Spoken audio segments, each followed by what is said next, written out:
तो बहुत बहुत स्वागत है आप सबका अपने इस सेशन में। I welcome you all to this session.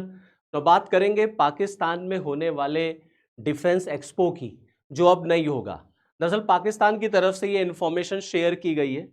Pakistan aerospace council की तरफ से ये इंफॉर्मेशन सोशल मीडिया पे शेयर की गई कि जो डिफेंस एक्सपो 24 से 27 नवंबर 26 को होना था, जिसको जो जो 13th एडिशन था of international defence exhibition and seminar, जिसका नाम था आइडियाज एग्जीबिशन पाकिस्तान 26, अब उसको फाइनली कैंसिल कर दिया गया है। देखिए यहां पे साफ साफ लिखा है आइडिया 26 हैज बीन कैंसिल्ड, और कोई फर्दर इंफॉर्मेशन नहीं दी गई है कि अब ये कब रीशेड्यूल्ड होगा, कोई आगे की डेट नहीं आई है। जो सिचुएशन बताई गई है, जो रीजन बताए गए हैं, वो ये है कि the global situation and the ongoing geopolitical development, इसके पीछे ये रीजन जिम्मेदार है। इसकी वजह से पाकिस्तान में ये डिफेंस एक्सपो आइडिया अब नहीं होगा। अब दरअसल ये जो जियोपॉलिटिकल सिचुएशन है ये क्या है? तो ये जियोपॉलिटिकल सिचुएशन का मतलब दैट द ऑनगोइंग वॉर, जो अमेरिका और ईरान के बीच में ये जो झगड़ा चल रहा है, इसको लेकर पाकिस्तान का कहना है कि अब हम ये डिफेंस एक्सपो नहीं करा पाएंगे, क्योंकि पाकिस्तान पूरी तरीके से मीडिएटर का काम कर रहा था। पाकिस्तान ये चाहता था भाई ये वॉर खत्म हो जाए, जिससे उसकी इकोनॉमी पर जो नेगेटिव इंपैक्ट्स पड़ रहे हैं वो ना पड़े। तो पाकिस्तान कभी ईरान, कभी अमेरिका, कभी दोनों को समझाता था, बातचीत करता था। आप देखिए इस्लामाबाद टॉक्स 1 फेल हो गया, इस्लामाबाद टॉक्स तो हुआ ही नहीं। तो पाकिस्तान जो एक मीडिएटर का रोल निभा रहा था वो निभा नहीं पाया। तो फाइनली अब पाकिस्तान को डिसाइड करना पड़ा कि यार ऐसा है, अब हमसे ये नहीं हो पाएगा, अब हम डिफेंस एक्सपो नहीं करा पाएंगे इस बार का। अच्छा, ये जो डिफेंस एक्सपो होता है ये देखिए हर देश में होता है, लगभग हर देश में होता है। भारत में भी डिफेंस एक्सपो होता है। डिफेंस एक्सपो का मतलब क्या होता है? एक तरीके से एग्जीबिशन होती है जहां हम दुनिया को अपने डिफेंस की ताकत दिखाते हैं। हर देश अपने डिफेंस की ताकत दिखाता है, पार्टिसिपेंट्स आते हैं, इसमें इनवाइट किया जाता है लोगों को। इससे हम दुनिया में अपने डिफेंस एक्सपोर्ट को बढ़ाते हैं, मैन्युफैक्चरिंग सेक्टर को बढ़ाते हैं। साथ ही साथ में दुनिया के जो बड़े बड़े डिफेंस कंपनीज हैं वो आपके देश में इन्वेस्ट करती हैं, डिफेंस सेक्टर में निवेश करती हैं। तो पाकिस्तान को यह था कि अगर हम इस तरीके का एग्जीबिशन करेंगे तो उसकी इकोनॉमी को फायदा होगा, बट अनफॉर्चुनेटली वो हो नहीं पाया। दूसरी तरफ आप देखिए सेम जियोपॉलिटिकल सिचुएशन में India is moving on. Bharat अपने डिफेंस में लगातार आगे बढ़ रहा है। भारत लगातार एक के बाद एक माइलस्टोन अचीव कर रहा है, एक के बाद एक कीर्तिमान जो है वो इंडिया डिफेंस सेक्टर में, स्पेशली डिफेंस सेक्टर में, और स्पेशली ऑपरेशन सिंदूर के बाद भारत ने डिफेंस सेक्टर पर सबसे ज्यादा फोकस किया है। अभी हम उसके एग्जांपल्स भी आपको बताएंगे। Now back to the point, Pakistan में जो डिफेंस एक्सपो ये हुआ, ये जो होता है, ये साल 2000 से शुरू हुआ और ये हर 2 साल पे होता है। एवरी 2 ईयर्स पर इसको कंडक्ट किया जाता है। लास्ट टाइम ये 24 में हुआ था, 24 में। अब 26 में होना था, जो होगा नहीं। अब ये जो आइडियाज 24 पाकिस्तान में हुआ था 24 में, इसमें आप देखिए 557 पार्टिसिपेंट्स आए थे, 333 इंटरनेशनल, 53 कंट्रीज ने इसको अटेंड किया था। तो एक तरीके से ये आप अपनी ताकत शो ऑफ करते हैं दुनिया को, स्पेशली इन डिफेंस सेक्टर। दूसरी तरफ आप भारत को देख लीजिए, in the same geopolitical situation. भाई ये जो झगड़ा चल रहा है ये तो भारत के लिए भी है ना। हम क्या कर रहे हैं देखिए, हमने अभी भारत में अभी 4th S-400 स्क्वाड्रन अभी पहुंचा है। ये जो S-400 है, ये जो रशिया का एयर डिफेंस है, इसका देखिए 4th स्क्वाड्रन अभी इंडिया में अराइव हुआ है। और ये S-400 एयर डिफेंस वही है दोस्तों जिसका इस्तेमाल, जिसने बड़ा डिसाइसिव रोल प्ले किया था ऑपरेशन सिंदूर में, जब इसने पाकिस्तानी मिसाइल्स वगैरह को डिटेक्ट किया था। और अब इसी S-400 का 4th स्क्वाड्रन भारत आ चुका है। और इसी साल नवंबर 2026 में आप देखेंगे 5th S-400 स्क्वाड्रन भी आपको आता हुआ नजर आएगा।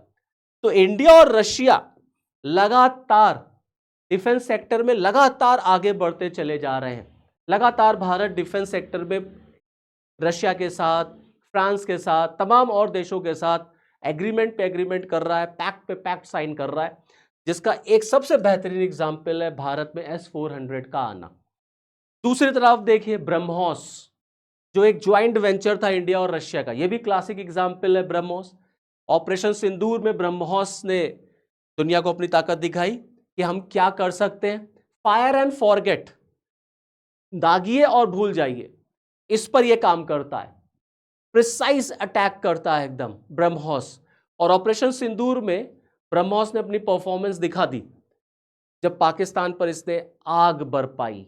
पाकिस्तान के एयरबेसेस को जब ब्रह्मोस ने खत्म किया, नष्ट किया। आज इसी ब्रह्मोस की इंटरनेशनल डिमांड है, तमाम देश इसी ब्रह्मोस को खरीदना चाहते हैं। आप देखिए इंडिया और Cyprus strategic partnership, Cyprus India से ब्रह्मोस लेना चाहता है, इंडिया के कई डिफेंस इक्विपमेंट लेना चाहता है, भारत के ड्रोन्स लेना चाहता है। साथ ही साथ में आप देखिए इंडोनेशिया, फिलीपींस, ये वो देश हैं जिन्होंने इंडिया से ब्रह्मोस को लेकर के पैक्ट साइन किया हुआ है। दूसरी तरफ आप देखिए भारत का 5th जनरेशन फाइटर जेट, इस पर भी काम शुरू हो चुका है और अब तो गवर्नमेंट ऑफ इंडिया ने इसको प्राइवेट सेक्टर के लिए ओपन कर दिया है। साथ ही साथ दूसरी तरफ आप देखें शंग्री ला डायलॉग में भारत के जो डिफेंस सेक्रेटरी हैं उन्होंने इस बात को ओपन किया कि वियतनाम के साथ भी भाई आप देखिए इंडोनेशिया और फिलीपींस और तमाम और भी देश हैं, इजिप्ट है, अर्जेंटीना है, तमाम ऐसे देश हैं जो इंडिया के डिफेंस इक्विपमेंट्स में इंटरेस्टेड हैं, स्पेशली ब्रह्मोस में। दूसरी तरफ आप देखें वियतनाम के साथ भी इंडिया की बातचीत चल रही है ब्रह्मोस को लेकर के। तो कुल मिलाकर के इंडिया का डिफेंस सेक्टर इसी सेम जियोपॉलिटिकल सिनेरियो में लगातार आगे बढ़ रहा है। आप देखिए अग्नि 5 कौन भूल सकता है, अभी इसका हम लोगों ने सक्सेसफुल टेस्ट किया था अग्नि 5 का। दुनिया को ताकत दिखाई गई कि भारत के पास भी ऐसी मिसाइल है जो मल्टी वॉरहेड्स लेकर के जा सकती है। एक चूकेगा सब नहीं, अगर मान लीजिए एक हिट नहीं कर पाया तो मल्टी वॉरहेड्स लेके जाएंगे तो कोई ना कोई तो लगेगा ही लगेगा। और देखिए 114 रफाल भारत में आने के लिए तैयार हैं। इसी जून के महीने में हमारे एयर चीफ साहब जा रहे हैं फ्रांस, फिर मोदी जी को जाना है और ऑलमोस्ट डन है, ऑलमोस्ट फाइनल है। मेगा डील इंडिया और फ्रांस के बीच में रफाल को लेकर के, वो भी 1-2 नहीं, 10-20 नहीं, 114 114 रफाल। और ये वही रफाल है जिसका इस्तेमाल, जिसका यूज भारत ने ऑपरेशन सिंदूर के टाइम पर किया था। तो एक भारत का पड़ोसी मुल्क है जो ठीक से डिफेंस एक्सपो नहीं करा पा रहा, कैंसिल करा दिया, ह्यूमिलिएटेड फील कर रहा है, एम्बैरेस्ड फील कर रहा है। दुनिया क्या कहेगी, तुम एक डिफेंस एक्सपो नहीं करा पा रहे हो। और दूसरी तरफ भारत देखिए लगातार डिफेंस सेक्टर में आगे बढ़ रहा है। लगातार हम एक से एक सम्मेलन, एक से एक समिट्स इंडिया में ऑर्गेनाइज करा रहे हैं। देखिए BRICS foreign ministers meeting Bharat में हुई थी। आप देखिए भारत का डिफेंस बजट, देखिए लगातार भारत का डिफेंस बजट जो है वो बढ़ता चला जा रहा। 13-14 में इंडिया का जो डिफेंस बजट था लाख करोड़ में, वो 2.53 लाख करोड़ था। इस समय वो बढ़ के 6.81 लाख करोड़ हो चुका है। It's a huge increase, 2.6 time increase हुआ है भारत का डिफेंस बजट। आप देखिए भारत का डिफेंस एक्सपोर्ट, आज इंडिया डिफेंस एक्सपोर्टर बन रहा है। आत्मनिर्भर भारत हम अपने देश में बना रहे हैं, भारत के लिए बना रहे हैं, दुनिया के लिए बना रहे हैं। We have to make, we have to produce, we have to manufacture for India also and for the world also. अब आप देखिए दुनिया में एक्सपोर्ट डिफेंस का 13-14 में भारत का जो डिफेंस एक्सपोर्ट था, अगर हम करोड़ में बात करें तो ये 686 करोड़ का था। आप देखिए 34 टाइम्स इंक्रीज हुआ है 24-25 में। और कितना है इस समय, 23,622 करोड़ डिफेंस एक्सपोर्ट हुआ है हमारा। तो ये शो करता है in the same geopolitical scenario, अगर किसी देश में पॉलिटिकल विल पावर है, अगर लीडरशिप है, विजनरी लीडरशिप है, तो ऐसे कीर्तिमान, ऐसे अचीवमेंट्स जो होते हैं वो अचीव किए जाते हैं। और अगर किसी देश में लीडरशिप नहीं है तो पाकिस्तान जैसा हाल होता है जहां पर एक डिफेंस एक्सपो भी ऑर्गेनाइज नहीं किया जा पा रहा। तो this is all from this video. Next video में आपके साथ फिर मिलूंगा, तब तक के लिए जय हिंद।